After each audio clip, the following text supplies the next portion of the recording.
आप सभी को नमस्कार। दोस्तों, मीन राशि वाले जातकों का इस चैनल पे स्वागत है। इस वीडियो में हम आपको बताने वाले हैं मीन राशि वाले जातकों के लिए साल 2025 में 1 से लेकर 15 अगस्त तक का समय आपको कैसा रिजल्ट देने वाला है। ग्रहों के माध्यम से आपके जीवन में किन मामलों में कम प्रयासों में आपको बड़ी सफलता मिलेगी, वहीं किन मामलों में मीन राशि वाले जातकों को संभल कर काम करने की आवश्यकता जीवन में रहने वाली है। अतः ये राशिफल मीन राशि वाले जातकों के लिए बनाया गया है और आपकी चंद्र राशि के ऊपर प्रभावी है, तो आप इसे इसी आधार पर देखें। देखिए, मीन राशि वाले जातकों, इस राशिफल के माध्यम से हम आपके जीवन से जुड़े हुए सभी पहलुओं के बारे में आपको जानकारी देंगे, जैसे आपका करियर और आपका व्यापारिक जीवन, आर्थिक जीवन, पारिवारिक जीवन, प्रेम संबंध, स्वास्थ्य, एजुकेशन लाइफ और अंत में हम आपको धार्मिक उपायों के बारे में भी जानकारी देने वाले हैं। देखिए, वर्तमान समय में 1 से लेकर 15 के बीच में आपकी राशि के ऊपर ग्रहों की बात करें, उससे पहले हम आपको ये बता देना चाहते हैं कि अप्रैल 2022 से ही आपके ऊपर शनिदेव की 7.5 चल रही है और 29 मार्च से शनिदेव जैसे ही मीन राशि में प्रवेश किए तो आपके ऊपर 7.5 का शिखर चरण शुरू है।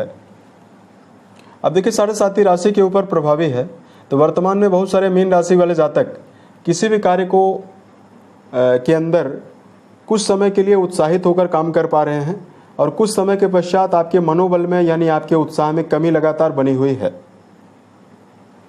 शनि आपके लाभेश और आपके व्यय भाव के स्वामी हैं। लगातार मीन राशि वाले जातकों के जीवन में धन की कमी और खर्चों में वृद्धि ज़्यादा हो रही है। साथ में शनिदेव तीसरी दृष्टि पराक्रम घर में डाल रहे हैं, 7वीं दृष्टि वैवाहिक भाव में डाल रहे हैं, 10वीं दृष्टि कर्म भाव पर डाल रहे हैं।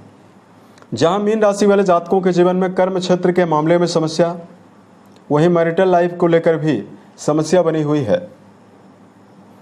वहीं राशि के ऊपर शनि प्रभावी हैं, तो कोई न कोई शारीरिक और मानसिक समस्या भी बहुत सारे मीन राशि वाले जातक लगातार झेल रहे हैं।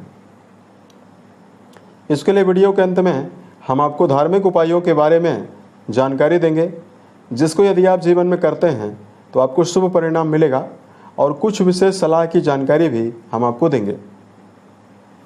अब देखिए, 1 से लेकर 15 तारीख के बीच में आपकी राशि के ऊपर ग्रही अवस्था किस प्रकार की बनी हुई रहने वाली है। दोस्तों, राहु देव का गोचर आपके व्यय भाव में होने वाला है। केतु देव का गोचर आपके 6th हाउस यानी आपके 6ठे भाव में होने वाला है। सेनापति मंगल जो हैं वो लगातार आपके 7म घर में प्रभावी रहेंगे यानी वैवाहिक भाव में। सूर्यदेव बुध के साथ आपके 5म घर में बुधादित्य योग बनाए रहेंगे। बृहस्पति और शुक्र की युति आपके केंद्र में यानी सुख भाव में बनी रहेगी। शनिदेव आपकी राशि के ऊपर गोचर करने वाले हैं वक्री अवस्था में। इस 15 दिनों में 9 तारीख को माफ कीजिएगा बुध का उदय होने वाला है। 11 अगस्त को बुध देव मार्गी होने वाले हैं और बृहस्पति का नक्षत्र परिवर्तन भी 12 अगस्त को होने वाला है। गुरु आपके लिए बहुत ही इंपॉर्टेंट प्लैनेट हैं, आपके राशि के स्वामी हैं। तो अब आइए हम आपको बताते हैं आपके जीवन में क्या मुख्य परिणाम जीवन के सभी क्षेत्रों में आपको मिलेगा। देखिए, सबसे पहले बात करते हैं आपके लिए करियर के लिहाज से ये समय कैसा जाने वाला है। अब देखिए, मीन राशि वाले जातकों लगातार राहु की 5वीं दृष्टि गुरु के ऊपर और गुरु को राहु पीड़ित कर रहे हैं, जो राशि के स्वामी हैं। हालांकि बृहस्पति आपके कर्म भाव के स्वामी माने जाते हैं, जो लगातार कर्म भाव से अपना संबंध बनाए हुए हैं। ऐसे में मीन राशि वाले जातकों आने वाले 15 दिनों की समयावधि में अगर आप किसी भी क्षेत्र में काम कर रहे हैं, अगर आप नियमबद्धता के साथ, पूरी ऊर्जा शक्ति के साथ और पूरी तन्मयता के साथ प्रयास करते हैं, तो आपके जीवन में जो सफलता की संभावना है वो कई गुना बढ़ जाएगी। अब देखिए, राशि के ऊपर शनि विराजित हैं, तो मीन राशि वाले जातक किसी भी कार्य का परिणाम लेट प्राप्त कर पा रहे हैं, यानी कार्यों का जो विलंब है, कार्य जो बनने चाहिए आपको जल्दी, वो आपके लेट काम बन रहे हैं, ऐसी स्थिति जरूर है। लेकिन यहाँ पर बृहस्पति लगातार आपके जीवन में कर्म क्षेत्र में आपको शुभता देने वाले हैं। इस 15 दिनों की समयावधि में यदि आप काउंसलर हैं, बैंकिंग सेक्टर, लेखन पत्रकारिता, कोई सम्मानीय पद पे यदि आप काम करते हैं, या इस समयावधि में जो लोग कथावाचक, महंत, मठाधीश हैं, या इस समयावधि में मीन राशि के ऐसे जातक जो इस समयावधि में रचनात्मक फील्ड से जुड़े हुए फील्ड में यदि आप काम कर रहे हैं, कलाकार हैं, पेंटर हैं, राइटर हैं, थिएटर, सिनेमा, फिल्म इंडस्ट्री, इन सभी मामलों में आपको विशेष शुभता मिलने वाली है। मंगल की लगातार चौथी दृष्टि कर्म भाव पे पड़ने वाली है, तो करियर को लेकर एक बेहतरीन एनर्जी इस समय में आपको मिल सकती है। बात करते हैं आपके लिए आर्थिक जीवन के मामले में आपको क्या परिणाम मिलने वाला है। अब देखिए, यहाँ पर शनिदेव लगातार आपके लाभ और व्यय भाव के स्वामी होकर राशि के ऊपर वक्री अवस्था में विराजित हैं, तो ये व्यय भाव का परिणाम दे रहे हैं। तो मीन राशि वाले जातक किसी भी माध्यम से धन अगर कमा भी रहे हैं तो खर्चा आपके जीवन में ज़्यादा हो रहा है।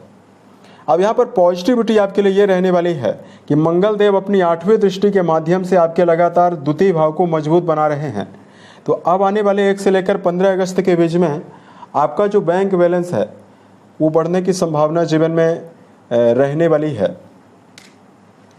यानी यदि आप प्रयासरत हैं तो आपको आपके जीवन में धन की वृद्धि होने वाली है। कई ऐसे मार्ग आपको मिल सकते हैं जहां से आप अपने जीवन में अपने फाइनेंस को मजबूत कर पाएंगे। राहु का 12वें घर में गोचर हो रहा है, अतः आप अपने जीवन में बिना सोचे विचारे शेयर बाजार, सट्टा, लॉटरी, इन सभी मामलों में धन का निवेश ना करें, तो समय आपके लिए ज़्यादा बेहतर रहेगा।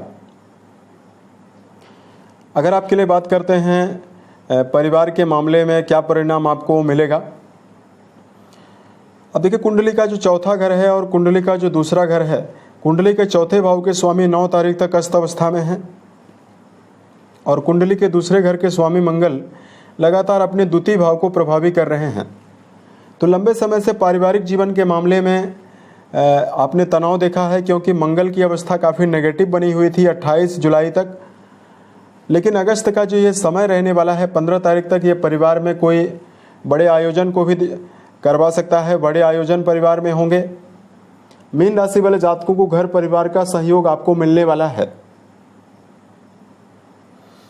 चौथे घर में लगातार सौम्य ग्रहों का प्रभाव और बृहस्पति, शुक्र जैसे ग्रहों की मौजूदगी है, तो आपको इस समयावधि में घर में बड़े सदस्यों का सहयोग, माता का सहयोग आपको मिलेगा। खोया हुआ मान सम्मान आप अपने जीवन में प्राप्त कर पाएंगे। प्रेम और वैवाहिक जीवन के मामले में क्या परिणाम मिलेगा। प्रेम जीवन के मामले में जुड़े हुए जातकों के लिए समय मिला जुला ही है। प्रेम संबंधों के मामले में जुड़े हुए जातकों को संभल कर चलना चाहिए। रिश्तों के मामले में तो स्थिति बेहतर रहने वाली है। बात करें वैवाहिक जीवन के मामले में, वैवाहिक भाव के स्वामी बुध 9 अगस्त तक अस्त अवस्था में रहेंगे। तो मीन राशि वाले जातकों के जीवन साथी को लेकर 9 तारीख तक या तो इस समयावधि में कोई स्वास्थ्य से जुड़ी हुई समस्या हो सकती है, या भाग दौड़ की वजह से आप समय कम दे पाएंगे, या मीन राशि वाले जातक शनि मंगल का संबंध लगातार आमने सामने बना हुआ है, तो वैवाहिक जीवन में छोटी मोटी बातों को लेकर बार बार विवाद आपके जीवन में होगा। इन तीनों चीज़ों के होने की संभावना ग्रहों के माध्यम से बन रही है। और किसी भी कार्य को लेकर या वैवाहिक जीवन में, चूंकि 12वां घर आपके जीवन में आपके बेडरूम को दर्शाता है, यहाँ पर राहु का गोचर होना कहीं न कहीं आपके मैरिटल लाइफ में उतार चढ़ाव को ज़्यादा निर्मित कर रहा है। अब यहाँ पर हम आपको बताना चाहते हैं मीन राशि के जातकों के लिए, आपके लिए यहाँ पर क्या संभावना बनने वाली है शिक्षा के मामले में। देखिए, शिक्षा के लिए जिम्मेदार ग्रह यहाँ पर सूर्यदेव ही बनेंगे, क्योंकि चंद्रदेव की अवस्था 2.5 दिनों में परिवर्तित होती है।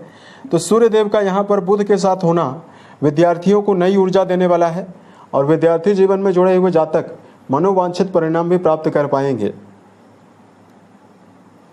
अब देखिए, यहाँ पर मीन राशि वाले जातकों को ये बताना चाहते हैं कि आपके जीवन में सेहत के नज़रिए से क्या परिणाम मिलेगा।